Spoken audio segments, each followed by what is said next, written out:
على سيدنا محمد وعلى آله وأصحابه أجمعين وبعد. Kwa mara nyingine tena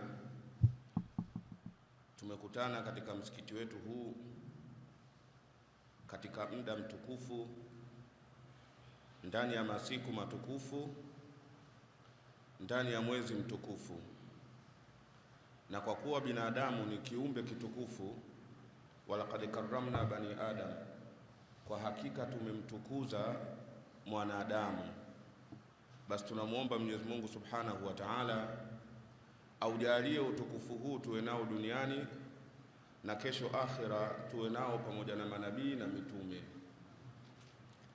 Baada ya hayo, tuchukue fursa hii kwa pamoja kuwashukuru sana wanaoandaa kipindi hiki, idara ya msikiti, washauri na wote wanaosimama pamoja katika kuhakikisha jambo hili linatimia. Lakini na sisi pia kwa upande wetu tuzidi kumwomba Mwenyezi Mungu Subhanahu wa Ta'ala awe anazidi kutupatia hima ya kuweza kushiriki katika mambo kama haya, katika ulimwengu ambao umezungukwa na kila aina ya ulaghai, umezungukwa na kila aina ya uhadaa, umezungukwa na kila aina ya kuwafanya watu wasishughulike na jina la Mwenyezi Mungu na mambo ya ibada. Pamoja na hayo, Mwenyezi Mungu Subhanahu wa Ta'ala ametuteua mimi na wewe kuwa hatujaitika wito huo mbaya, na saa hizi tupo katika nyumba yake tukiwa tumetia nia za itikafu, tukikumbushana mambo yanayotuhusu sisi duniani na akhera. Mada ya leo ni baadhi ya matukio ya hija na mazingatio yake.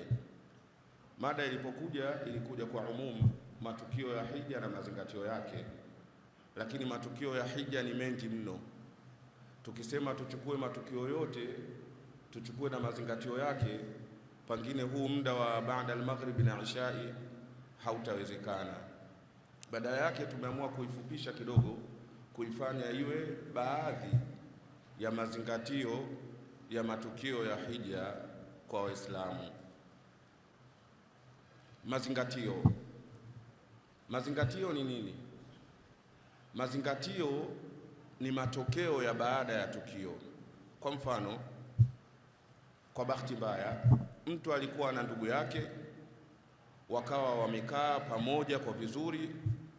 Mmoja akaamua kwamba mimi nina pesa nyingi, nimeamua kuanzisha duka. Hili duka namtaka ndugu yangu awe anafanya kazi ya kulisimamia na kuuza. Yule ndugu kwa bahati mbaya akawa anazungusha zile pesa za dukani kufanya mambo yake binafsi, ikiwa ni kujenga nyumba au kufanya mambo mengineyo, mpaka ikifika siku anakuja kushtuka duka limefilisika na hakuna alichokipata. Aliyetoa pesa sasa anakuja kumhadithia mtu, bwana, mimi nilikuwa nimempatia ndugu yangu duka asimamie, lakini amefanya hivi na hivi na hivi na hivi na hivi, sasa nimekuwa nimefilisika. Huyu anayeambiwa maneno haya, yeye anafanya mchakato wa kuanza kufikiria, kumbe katika mambo ya maendeleo ndugu unatakiwa ufanye naye kazi kwa tahadhari, ikilazimika kumbe umwache kabisa. Kwa ajili hiyo mimi nikija kufanya jambo langu sitoshirikiana na ndugu. Hili neno la kusema sitoshirikiana na ndugu, haya ndio mazingatio. Kwa hiyo kwa Kiswahili mazingatio ni matokeo. Kwa Kiarabu mazingatio na matokeo ni vitu viwili tofauti.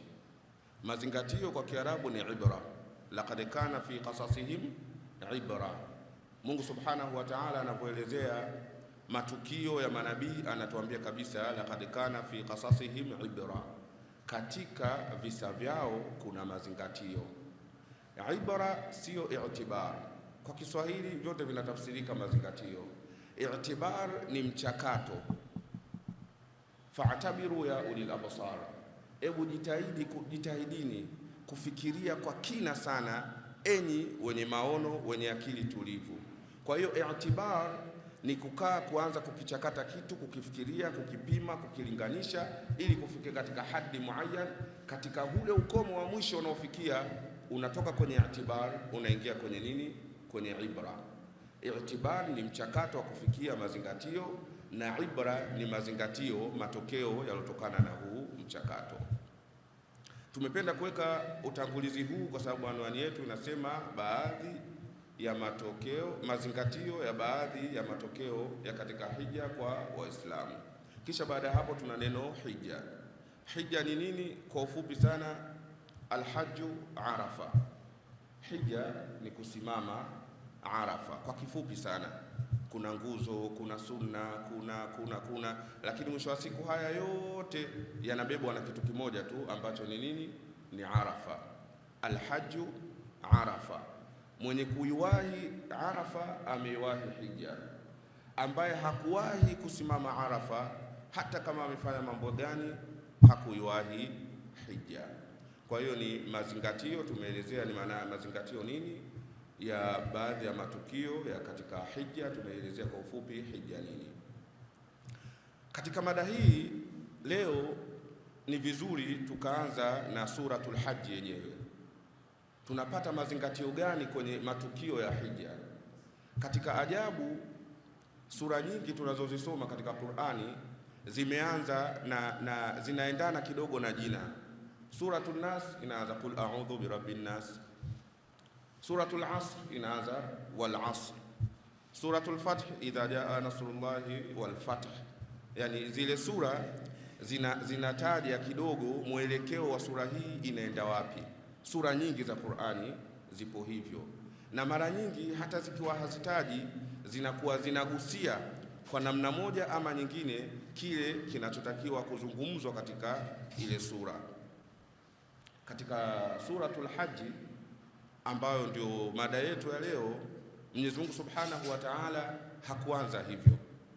Suratul Hajj ameanza kuzungumzia kiyama. Ya ayuhan nas ittaqu rabbakum inna zalzalata saati shay'un adhim yawma tarawnaha tadhhalu kullu murdi'atin amma arda'at wa tad'u kullu dhati hamlin hamlaha wa tara an-nasa sukara wama hum bisukara walakinna adhaballahi shadid. Yani suratul Hajj kuanza haijaizungumzia hija hata kidogo, wala ishara kwa mbali haijaitaja. Ilichokifanya imeanza kuzungumzia siku ya kiyama. Ya ayuhan nas, enyi watu, sio Waislamu. Ya ayuhan nas, enyi watu wote, Waislamu, wasiokuwa Waislamu, sikilizeni huu wito tunaowaambieni. Ittaqu rabbakum, muogopeni Mola wenu. Kwa nini? Inna zalzalata saati shay'un adhim. Inna, kwa hakika hasa, zalzalata saati, mtikisiko, tetemeko la siku ya kiyama, shay'un adhim, ni kitu kikubwa.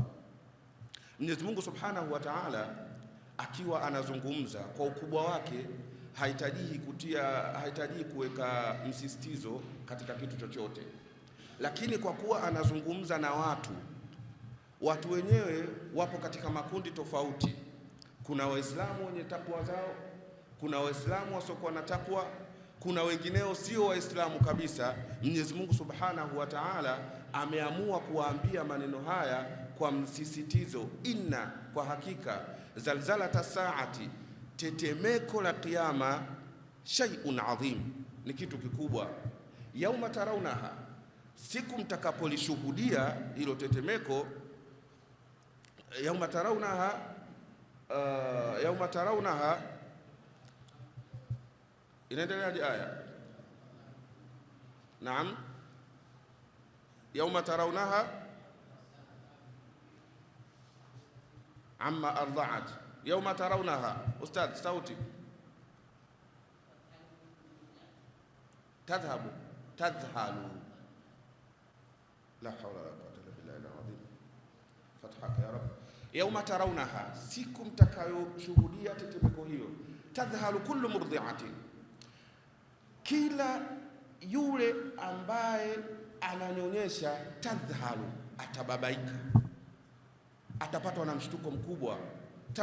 Tadhhalu kullu murdi'atin amma arda'at, ataachana kabisa na kile anachokinyonyesha. Watadha'u, na ataacha au atazaa. Kullu dhati hamlin, kila aliyebeba kitu au kila mwenye ujauzito. Hamlaha, atajifungua pale pale. Wataranasa sukara, utakuja kuwaona watu wote sukara, wote wamelewa. Hawa walikuwa wamebeba vitu, hawa walikuwa wamebeba ujauzito, hawa walikuwa wazima kabisa, tunawaona taranasa sukara. Utawaona hawa wote watakuwa hali yao kama wamelewa. Wama hum bisukara, sio kwamba watakuwa wamelewa, walakinna adhab Allah shadid, adhabu ya Mwenyezi Mungu ni kali.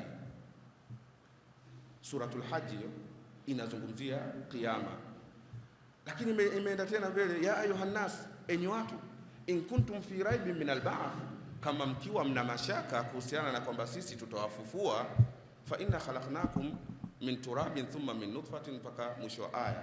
Kama mna mashaka kwamba sisi hatuwezi kuwafufua siku ya kiyama, sisi tumewaumba nyinyi kutokana na mchanga, kisha kutokana na pande la damu, pande la nyama, mpaka mwisho wa aya zinavyozungumza. Bado tunapata swali la kujiuliza, hii suratul Hajj kwa nini inazungumzia haya? Hata ilipomaliza kuzungumzia mambo haya, imehama ikaja kuzungumzia mambo ya tauhidi, mambo ya kumpwekesha Mwenyezi Mungu. Msije mkadhania mkija kuchinja kwamba damu mnazotoa na nyama mnazotoa zinamfikia Mwenyezi Mungu. Lan yanala Allaha luhumuha wala dimauha walakin yanaluhu taqwa minkum. Mwenyezi Mungu hivyo havimfikii, yanaluhu taqwa minkum, ile taqwa ndio anaitaka kutoka kwenu. Baadaye mwishoni ndio inakuja kuzungumzia sasa, wa idh bawwa'na li Ibrahima makana albayti an tahir alla tushrik bi shay'an wa tahir bayti lit-ta'ifina wal-qa'imina wal-ruk'i sujud wa adhin fi an-nas bil hajji ya'tuka rijalan wa ala kulli dhamirin yatina min kulli fajjin amiq liyashhadu manafi'a lahum. Baada ya kuwa ishazungumzia mambo ya kiyama, baada ya kuwa ishazungumzia kwamba mpwekesheni Mwenyezi Mungu ni mmoja, ndio Mwenyezi Mungu anakuja sasa anatuelezea kwamba tulivyomuongoza Nabii Ibrahim aandae ile Al-Kaaba, aiandae kwa watu wale ambao watakuja kufanya ibada, watakao kuja kuswali, watakao kuja kutufu, watakao kuja kurukuu na mfano wake. Lakini pamoja na hivyo, waadhim fi nnasi bilhaji, Nabii Ibrahim anaambiwa waadhim fi nnasi bilhaji, watangazie watu hija, yatuka rijala, na watakujia ilhali wanatembea, ala kulli dhamirin yatina min kulli fajjin amiq, na watakuja kutoka katika kila pande, liyashhadu manafi'a lahum, washuhudie waone manufaa yao. Tayib, kwa nini Mungu ametutoa kutoka kwenye kiyama kutuleta tena katika hija? Haya ndio mazingatio ambayo tunatakiwa sasa tukae tuyajadili kwa pamoja, tuyasikilize kwa pamoja. Hija kwa namna ilivyo, taswira yake haina tofauti kubwa sana na taswira ya siku ya kiyama. Taswira ya hija ilivyo haina tofauti kubwa na taswira ya siku ya kiyama. Alhaji yeyote kabla ya kutoka nyumbani kwake kuelekea kwenye hija, anatakiwa awe kwanza ameagana vizuri na watu wake, amehakikisha anachoenda nacho kufanya ibada ya hija kisafi, amehakikisha kwamba familia yake ameiacha vizuri. Kisha baada ya hapo, na kuna muhadhara kamil Sheikh Ali Mbwera ameuzungumzia, pengine mnaweza mkautafuta katika mitandao, amezungumzia kuhusiana na mambo ya hija. Alhaji anatakiwa awe vipi kabla ya kuondoka, wakati wa kuondoka, na akiwa yuko safarini katika kutekeleza hija. Mnaweza mkaingia mtandaoni mkaenda kuangalia, Sheikh Ali Mbwera ameelezea vizuri kabisa haya mambo. Sasa katika mambo mazuri yanayotakiwa kwa alhaji ni kwamba wakati anapoanza kujiandaa na safari, ahakikishe kwamba amekaa vizuri na watu wake, ameagana nao vizuri wakati anaelekea kwenye ibada ya hija. Hii ndio picha ya alhaji. Katika ulimwengu wetu wa kawaida, sisi kama binadamu tunatakiwa, unapoishi duniani ukumbuke kwamba wewe muda wowote unaondoka. Kama ambavyo alhaji anavyoondoka anatakiwa wameishi vizuri na watu, na wewe ambaye sio mwenye kwenda hija, inshallah Mungu atujalie twende hija sote mara na mara, na hija zetu inshallah azijalie ziwe hajjan makbula, ni hija zilizokubaliwa na sio hija za riaa. Kuna yule mmoja alienda kuhiji, kaenda kuhiji nyumbani, alitoka ovyo ovyo, na alipata bahati tu kwamba mtu kaja akampa pesa, bwana, nimekukatia tiketi na nitakufanyia mpango wa pasipoti na nini uende kwa hiji. Akatoka akapata safari ya hija, kaenda kwa hiji.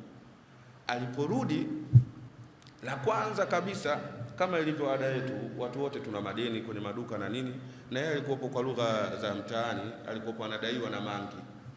La kwanza karudi usiku saa 8 za usiku, ndege imeingia saa 8 za usiku. Alfajiri wa kwanza yeye dukani kwa mangi, karibu nini? Mbona umechelewa leo kufungua duka bwana? Kwa nini? Lile daftari la madeni liko wapi?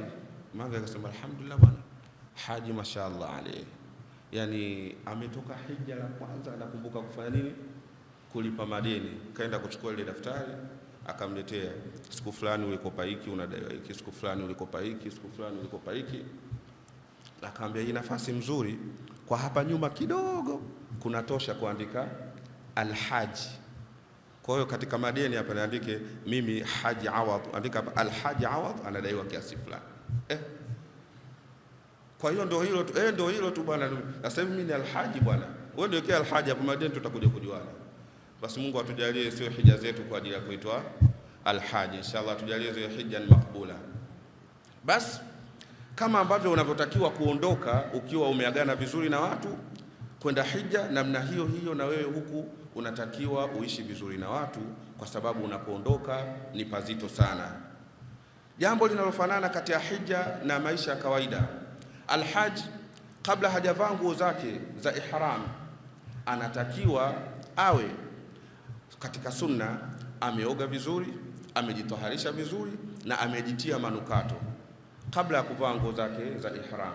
Kisha akishavaa nguo zake za ihram, ndio sasa baada ya pale tena mambo ya manukato anakuwa haruhusiwi na nguo zake zinakuwa nyeupe. Katika maisha yetu ya kawaida tunachokizingatia, tunachofanya hapa ni matukio ya hija na mazingatio yake kwa Waislamu, ndio mada yetu Waislamu.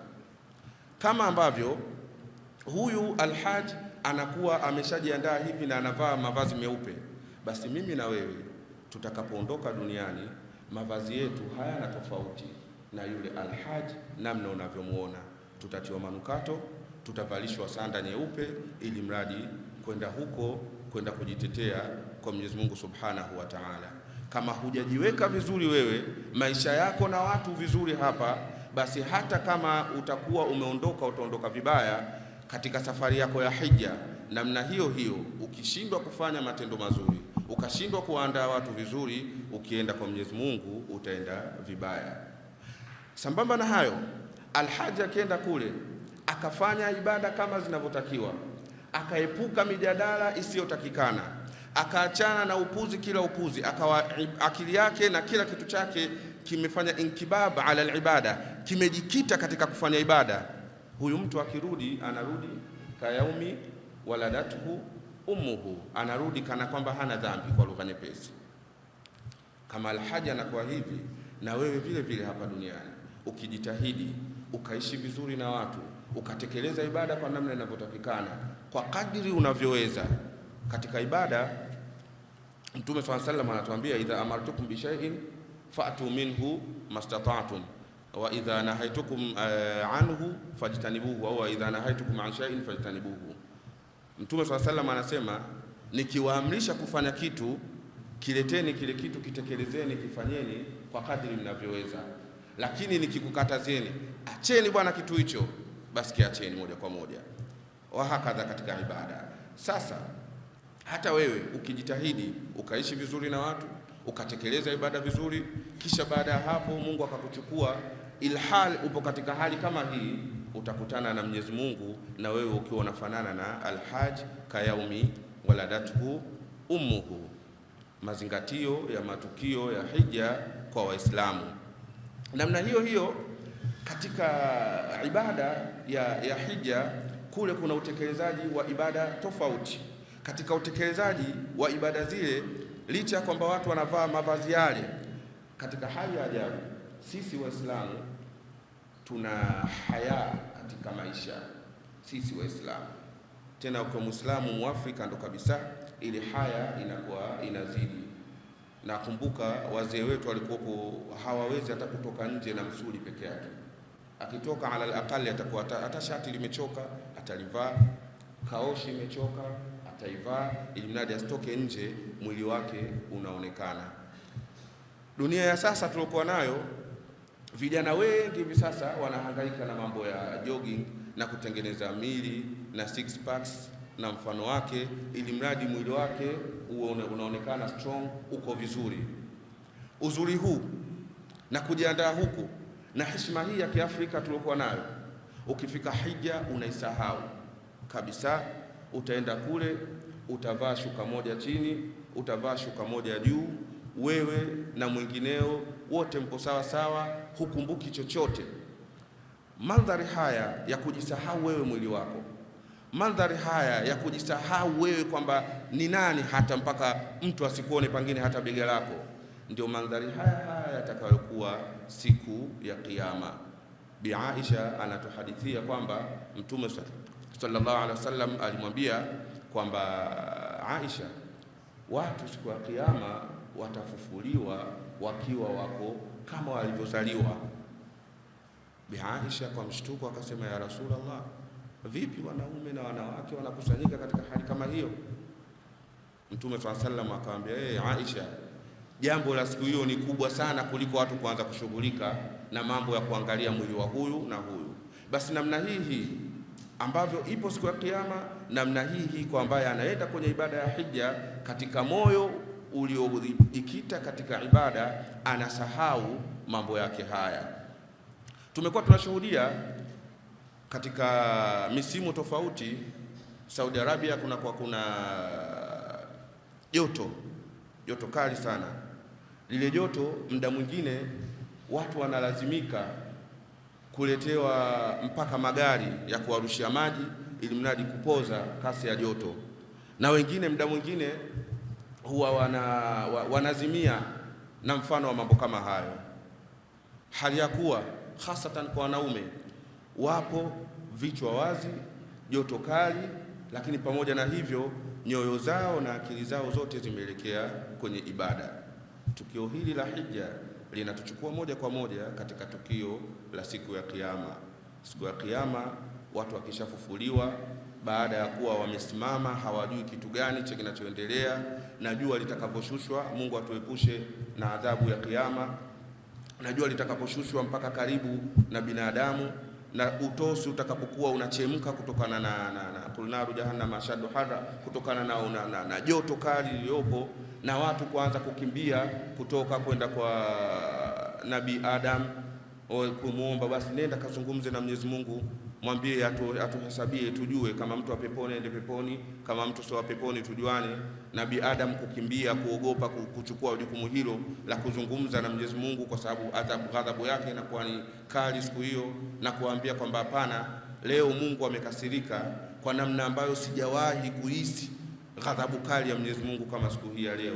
Nendeni kwa mtu mwingine, mimi nina kosa langu, nilikatazwa kula tunda kule peponi, nikala, sielewi nitakutana vipi na Mwenyezi Mungu. Watoke watu waende kwa Nabii Nuh wakamuombe, jua limekuwa kali, kiu kimekuwa kizito, matatizo yametuzidi, zungumza na Mwenyezi Mungu tuhesabiwe, sisi hatuwezi tena kuvumilia. Nabii Nuh naye asema, hapana, mimi niliwaangamiza watu wangu, niliwaambia njoeni mumwabudie Mwenyezi Mungu, wakakataa. Nikawaambia, rabbi la tadhara ala al-ardhi min al-kafirina dayara, nikawaapiza.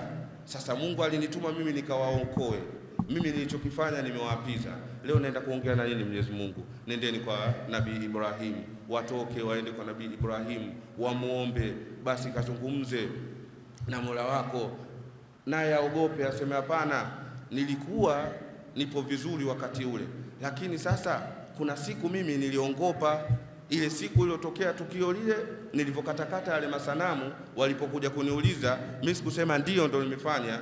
Mimi nilisema fa'alahu kabiruhum hadha fas'aluhu in kanu yantiqun, nilisema waliofanya ni huyo mkubwa wao, nilijitoa, nimeongopa.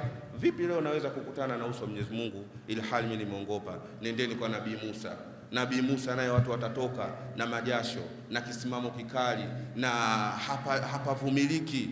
Katika hali kama hiyo, Nabii Musa naye anajitoa, anasema jamani, mimi kule kabla sijawa mtume niliua, Sasa leo naenda kwa Mwenyezi Mungu, naenda kuongea naye nini? Kama kuongea labda nikazungumze nao jambo langu, ya Rabbi nafsi, nendeni angalau watakwa Nabii Isa, watoke watu. Na katika hali kama hiyo, na jua ni kali na joto ni kali na hakuna cha kunywa, hakuna chochote isipokuwa watu wachache, wale watu 7 walioainishwa katika hadithi ambao yauma la dhilla illa dhilluhu, wale tulobakia sote, Mungu atunusuru, tutakuwa katika hali ngumu. Katika hali kama hiyo, tumuendee Nabii Isa, tumuombe basi, zungumza na Mwenyezi Mungu. Sisi tunachotaka hapa kieleweke kwa lugha ya sasa, kwa sababu tumechoka. Haya mandhari ni magumu, hatuwezi tena. Nabii Isa naye atoe udhuru, aseme jamani, mimi kwa upande wangu niliona kwamba nawalingania watu wamwabudie Mwenyezi Mungu, lakini kilichotokea huko nyuma wamepindua. Hata baada ya kuondoka mimi wameacha sasa kumwabudia Mwenyezi Mungu, wameniabudia mimi mwenyewe. Naenda kuongea nini mimi na Mwenyezi Mungu? Nendeni kwa Mtume Muhammad sallallahu alaihi wasallam. Mtume Muhammad sallallahu alaihi wasallam akifika kule, watu wakishazungumza naye, yeye ndo atakayesema ana laha, ana laha, hili ni langu mimi. Kisha hapo ataambiwa kama yale yaliokuja katika hadithi, nyanyua kichwa chako baada ya kusujudu na kumhimidi Mwenyezi Mungu na kuleta nyiradi tofauti. Kisha ataambiwa sal tu'ta, omba unachokitaka utapewa. Ataomba atakachokiomba na mambo baada ya hapo. Uzito huu wa joto hili la siku ya Kiyama, taswira yake fupi ndio hii inayokuja katika visimamo vya Arafa. Haya ndio mazingatio mafupi ya kuyazingatia sisi kama Waislamu katika mambo yanayotokea siku ya Arafa, katika ibada nzima ya hija, na namna gani sisi huku tunatakiwa tuishi kwa namna mzuri. Hii ni kwa upande wa mambo ya kiibada, hii ni kiupande wa mambo ya kiroho, hii ni upande wa mambo ya tarbia. Mazingatio mengine nje ya haya tuliyotaja ni mazingatio ya kidunia. Mazingatio ya kidunia tunayopata kwenye matukio ya hija ni kwamba Waislamu kwa umoja wetu, kwa madhehebu yetu tofauti, tunatakiwa tuungane, tuwe kitu kimoja. Lengo kuu la ibada hizi katika mazingatio ya upande mwingine ni kwamba Waislamu tunatakiwa tuwe kitu kimoja, na ndio maana katika suratul Hajj mwanzo umeanza kuzungumzia mambo ya kiyama, ikaja ikazungumzia mambo ya tauhidi, ikaja ikazungumzia mambo ya hija, ikaja ikazungumzia mambo yanayotilia msisitizo haya yalotangulia, mpaka namna gani mnaoabudu hao, la yakhluqu dhubaban wala yajma'u la, mnaoabudia hao hata nzi hawawezi kumuumba. Yote haya yamezungumzwa, kisha mwisho wa aya zikaja zikatuambia nini? Wa aqimu salah wa atu zaka wa atasimu billah, shikamaneni kwa ajili ya Mwenyezi Mungu. Yote yaloelezwa mwisho kabisa wa sura, Mungu anatuambiaje? Wa atasimu billah, shikamaneni kwa ajili ya Mwenyezi Mungu, ombeni msaada kwa Mwenyezi Mungu, mshikamane. Tukio la hija linatutaka Waislamu tushikamane. Maal asaf, kinachosikitisha ni kwamba katika hiyo hija yenyewe ndio Waislamu tunaanza kutofautiana.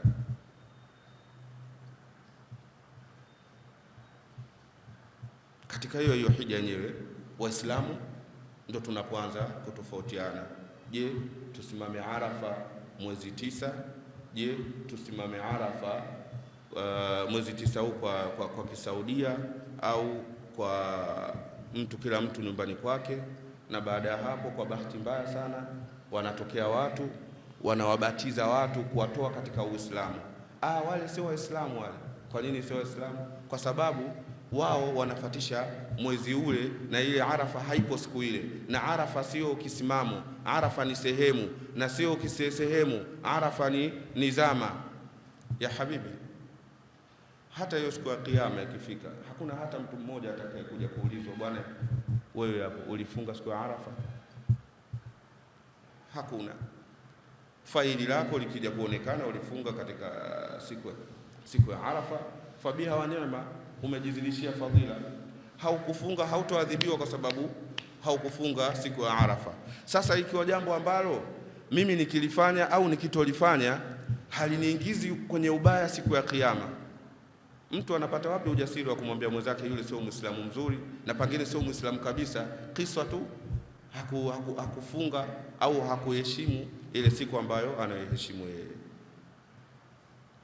Mitafaruku ya kimadhehebu, ufike muda Waislamu tujitahidi tuisahau. Waislamu hivi sasa tumepoteza mwelekeo, sio Waislamu wa Tanzania, sio Waislamu wa East Africa, sio Waislamu wa Afrika, sio Waislamu wa Asia, sio Waislamu wa dunia mzima. Tumepoteza mwelekeo kwa sababu ya hizi naarat madhhabia, hizi chuki ndogo ndogo za kimadhehebu, kitu ambacho tungeweza kuishi nacho kwamba huyu madhehebu yake ni haya, yeye anachokifuata ni hiki, na mimi yangu ni haya ninachokia kidini. Wao ndo wamesimama mstari wa mbele kuamsha hizi hisia za kimadhehebu, vitu ambavyo tungeweza kuvisahau, tungekuwa tumepiga hatua kubwa. Leo hii kuna baadhi ya misikiti, kuna baadhi ya Waislamu wanaogopa kwenda kuswali. Uliza msikiti ule ni wa madhehebu ya watu fulani, na bahati mbaya zaidi akitokea mtu wa madhehebu ya aina fulani akaingia kwenye msikiti fulani, hata kama anastahiki kuwa na nafasi fulani hatopewa. Kisa nini? Sio madhehebu yetu, sio mwenzetu. Hapana. Alam yub'ath li ummatikum nabiyyun yuwahhidukum ala nahji alwi'am wa mushafukum wa qiblatukum jami'an manaru lil ukhuwati wassalam wa fawqa kulli rahmanun rahimun ilahun wahidun rabbul anam. Sisi tumeletewa mtume. Mtume huyu amekuja kutuwahidisha, kutufanya kuwa kitu kimoja, na kibla chetu ni kimoja. Kwa hiyo sisi tunatakiwa tushikamane kwenye mambo ambayo yanatukusanya kwa pamoja. Baada ya kusema haya, na sina uhakika ustadhi, naona umesogea bwana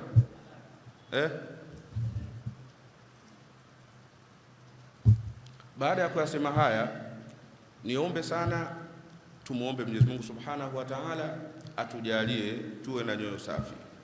Na umma huu wa Kiislamu, nipende sana kusisitiza, kizazi hiki tulichokuwa nacho sisi, hapa ndipo tulipofikia. Lakini sielewi nani kati yetu mpaka sasa hivi amekaa amefikiria kutengeneza kizazi ambacho kitakuwa na tamasuk kubwa. Si kitu mtu awe na madhehebu yake atakayoyataka, lakini awafundishe watoto wake kwamba yeyote ambaye hayupo katika madhehebu yetu ni Muislamu mwenzetu. Yoyote ambaye anafuata madhehebu fulani sio tatizo, nenda ukaswali kwake, nenda ukafanya ibada kwake. Namna ya hizi ikhtilafu zilivyotokea isiwe chanzo cha Waislamu kuanza kutengana wao kwa wao. Tukianza kutengana kwenye ibada, tukianza kutengana kwenye misikiti, hatuwezi kuungana kwenye kitu kingine. Umma huu wa Kiislamu umeletwa hapa kwa ajili ya watu wote kuwa kitu kimoja, na Mtume sallallahu alaihi wasallam alikuwa anafanya juhudi kubwa sana kuhakikisha kwamba kila anayetamka la ilaha illa Allah Muhammadur Rasulullah hamtoi katika Uislamu. Hata wale waliokuwa wanafiki, walakina Abdullah bin Ubay bin Salul na wengineo, wale walikuwa wana matatizo makubwa. Baada ya Mtume sallallahu alaihi wasallam kurudi kutoka katika ghazwa Tabuk, kuna matatizo yalitokea. Baadhi ya Waislamu walifanya vitendo sivyo, vinakaribia kuvita katika lugha ya kisasa ya kisiasa, uhaini dhidi ya Mtume sallallahu alaihi wasallam. Aliporudi Mtume sallallahu alaihi wasallam, aliwakusanya baadhi ya maswahaba wawili aliowapenda sana, akawaambia, mnamwona fulani, wale watu sio watu wazuri, ni wanafiki wale, hawafai. Ili tatizo lilotukuta sisi tulivyokuwa tunatoka kwenye vita vya Tabuk kurudi huku nyumbani, ni fulani na fulani ndio walikuwepo. Hata nikiondoka mimi leo hii, wakifariki msiende kuswali katika majeneza yao. Wana sahaba kama Mtume, basi tupe ruhusa tuwaue, hawana faida hawa, ikiwa wanakaa na kupinga wewe katika jambo kama hili. Mtume sallallahu alaihi wasallam jawabu lake lilikuwa vipi? Hapana, watu watakuja kuzungumza kwamba Muhammad kamaliza kupigana na hawa wasiokuwa Waislamu, sasa hivi ameanza kuua masahaba zake. Sasa mimi sifanyi hivyo, hatta la yatahaddatha an-nasu anna Muhammadan yaqtulu ashaba, wasije watu wakazungumza kwamba Muhammad hivi sasa ameanza sasa kuua watu wake. Kwani si mnaona na wao wanasema la ilaha illa Allah na wanasema Muhammadur Rasulullah? Basi hao ndio ambao mimi nimeambiwa nisiwafanyie matatizo yoyote. Huyu ndio Nabii Rahma, licha ya kwamba kajua kuna watu wanafiki na wanaleta matatizo makubwa katika umma wa Kiislamu, bali katika kumdhuru yeye mwenyewe shakhsiyan. Pamoja na hivyo hakuwatoa. Mimi na wewe leo tunatofautiana kwenye mambo ya mwezi wa Ramadhani, tufunge kwa katika mwezi upi. Tunatofautiana katika mambo ya hija na Arafa. Arafa inatakiwa iwe ni sehemu au iwe ni zama. Tunatofautiana katika haya, tunatoana katika la ilaha illa Allah. Kisha baada hapo kila mmoja anaingia msikitini kuswali na kila mmoja anajiona yeye ndio kadha. Kwa hiyo nahitimisha kwa kusema mazingatio ya matukio ya hija kwa Waislamu yapo sehemu kuu mbili. Sehemu ya kwanza inamjenga Muislamu aliyeenda hija na asiyeenda hija kujiandaa na siku ya mwisho. Katika kujiandaa na siku ya mwisho anatakiwa ajichunge sana katika maisha yake na watu wanaoishi nao. Ad-dinu al-muamala, dini ni kuishi vizuri na watu, wawe Wakristo, wawe Waislamu, wawe Mayahudi, ishi nao vizuri. La kwanza hilo, na la pili ni kwamba Uislamu umetutaka kupitia ibada ya hija tujifundishe namna ya kuweza kuishi pamoja. Na ndio maana katika ibada ya hija, licha ya matatizo yote yanayokuwepo, licha ya tofauti zetu za kimadhehebu, licha ya kila kitu kinachotokea, lakini mwisho wa siku wote tumebaki tunafanya mambo yote kwa namna moja. Hakuna anayeenda kufanya tawafu peke yake kwa sababu yeye ni VIP. Hakuna anayeenda kusimama Arafa peke yake kwa sababu yeye ni VIP. Hakuna. Wote tunavaa mavazi mamoja, wote tunafanya ibada moja, wote tunatamka maneno mamoja. Tofauti ya kutangulia na kutoka ni kwa sababu ya msongamano wa watu, lakini hakuna watu maalum wanaofanya ibada maalum kwa wakati maalum. Wakati wote tupo katika ibada ya nini? Ya hija.